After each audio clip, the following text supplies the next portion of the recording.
السلام علیکم ورحمۃ اللہ وبرکاتہ۔ دوستو عزیزان گرامی، جشن عید میلاد النبی صلی اللہ علیہ وسلم کے منانے کے موضوع پر آپ حضرات سے گفتگو جاری ہے اور یہ سلسلہ وار ایک ٹاپک ہے۔ اس سے پہلے بھی میں نے اس کے ریلیٹڈ اس سے ملتی ہوئی ویڈیو بنائی ہے جس کا لنک ڈسکرپشن میں موجود ہے، تو اسی سلسلے کے مطابق جو ہے یہ دوسری ویڈیو ہے، یہ اسی ویڈیو کا پارٹ 2 ہے۔ پہلے وہ ویڈیو دیکھیں پھر یہ دیکھیں۔ تو کیا بات تھی کہ جو جشن عید میلاد النبی مناتے ہیں ان کی کیا دلیلیں ہیں، اور جو جشن عید میلاد النبی نہیں مناتے ان کا ان دلیلوں کے اوپر رد کیا ہے۔ ٹھیک ہے جی، اس ٹاپک پر جو ہے نا یہ پارٹ 2 ہے۔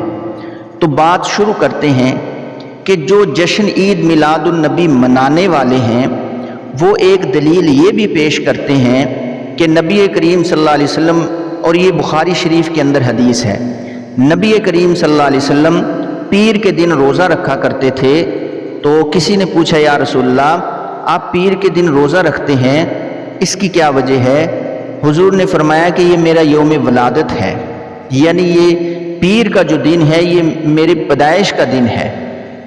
اب جو جشن عید میلاد النبی منانے والے ہیں وہ کہتے ہیں کہ نبی کریم صلی اللہ علیہ وسلم اپنا یوم ولادت روزہ رکھ کر منایا کرتے تھے، تو ہم بھی جو ہیں حضور کا یہ میلاد مناتے ہیں، تو یہ وہی عمل ہوا جو حضور کیا کرتے تھے۔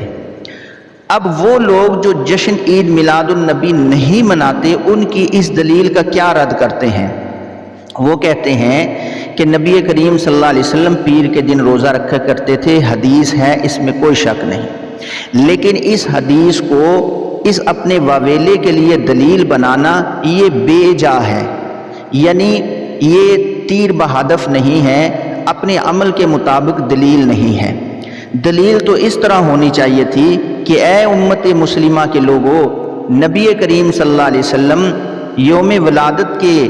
خوشی میں پیر کے دن روزہ رکھے کرتے تھے، تم بھی جو ہے پیر کے دن روزہ رکھا کرو۔ بجائے اس کے تم نے امت کو دوسری طرف لگا دیا، یہ کہنا شروع کر دیا کہ حضور روزہ رکھے کرتے تھے تم جلوس نکالو، حضور روزہ رکھا کرتے تھے تم بریانی بناؤ، خود لوگوں کو بھی کھلاؤ خود بھی کھاؤ، سبیلے لگاؤ لوگوں کو بھی پانی پلاؤ خود بھی پیو، اور جلوس نکالو۔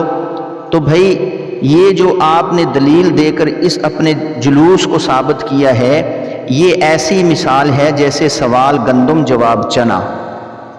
یعنی کوئی فٹ نہیں۔ یوں کرتے نا اگر کہ نبی کریم صلی اللہ علیہ وسلم نے روزہ رکھا ہے تم بھی روزہ رکھو، پھر تو کچھ بات سمجھ میں آتی تھی۔ اور دوسری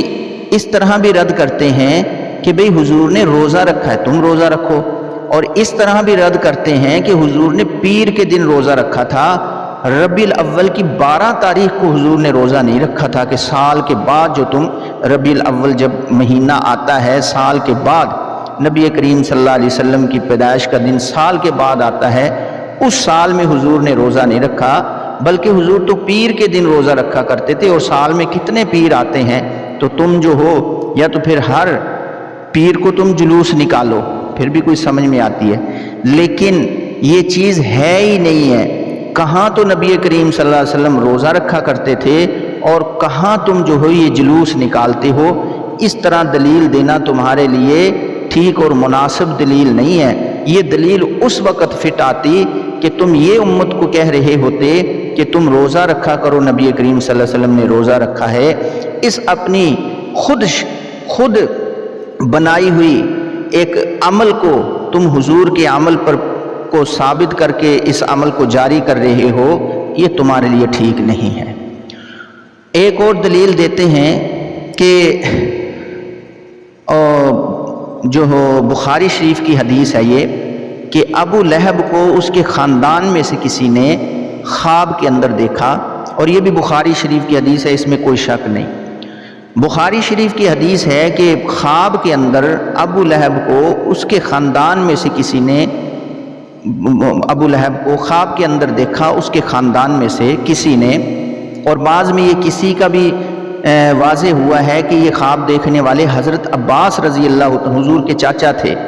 حضور کے چچا حضرت عباس رضی اللہ تعالیٰ عنہ تھے کہ جنہوں نے یہ خواب دیکھا، بعد روایات سے یہ بات ملی ہے۔ تو خواب کے اندر دیکھا تو وہ بتاتے ہیں کہ میرا بڑا برا حال ہوا، لیکن پیر کے دن جو ہے مجھے جس انگلی کے اشارے سے کہ میرے بھتیجے کی پیدائش ہوئی، مجھے آ کر میری لونڈی نے خوشخبری سنائی تھی کہ اللہ نے آپ کے بھائی کے گھر بیٹا دیا ہے، تو میں نے اس کی خوشی میں اس کو آزاد کر دیا تھا، تو اس انگلی کے اشارے سے آزاد کیا، اس انگلی کے ذریعے مجھے کچھ پلانے کو چیز دی جاتی ہے جس سے مجھے راحت ملتی ہے۔ ٹھیک ہے جی، یہ حدیث ہوئی۔ اب یہ کہتے ہیں کہ جب حالت کفر کے اندر وہ مرا ہے، کافر ہے ابو لہب، اس نے جب حضور کی ولادت پر خوش ہو کر لونڈی کو آزاد کیا تھا، اب اگر ہم اس طرح جشن مناتے ہیں، خوشی مناتے ہیں، تو ہم تو ایمان کی حالت میں ہیں، تو ہمیں کتنا بڑا انعام ملے گا۔ ٹھیک ہے جی، یہ ہو گئی ان کی دلیل۔ اب جو اس دلیل کو رد کرنے والے ہیں، دلیل کو رد کرنے والے وہ یہ بات کرتے ہیں کہ خدا کا خوف کرو کہ تم جو ہے ایک خواب کو دلیل بنا رہے ہو، اور کس کے خواب کو؟ کہ جو اللہ کا دشمن، اس کے رسول کا گستاخ اور بے ادب ابو لہب، اس کے خواب کو لے کر تم ایک دین بنا رہے ہو، دین کا ایک حصہ جس چیز کو بنا رہے ہو۔ یہ خواب دیکھنے والے حضرت عباس ہیں، انہوں نے ایشو لیا اس کے خواب کا، چلو اس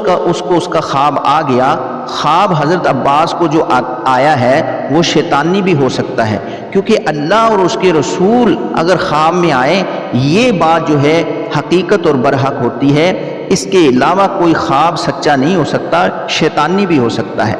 حضرت عباس رضی اللہ تعالیٰ عنہ نے اس خواب کو، اس اللہ کے دشمن جو خواب میں آیا تھا، اس کو کوئی اہمیت نہیں دی۔ عروہ جو اس حدیث کے راوی ہیں، بخاری شریف میں جو حدیث ہے، عروہ نے بھی جو ہے اس حدیث کو بیان کیا ہے، راوی نے بھی اس خواب کو کوئی اہمیت نہیں دی۔ حضرت امام بخاری جس نے اس حدیث کو اپنی بخاری شریف کے اندر لکھا ہے، انہوں نے بھی اس خواب کو کوئی اہمیت نہیں دی کہ وہ اللہ کا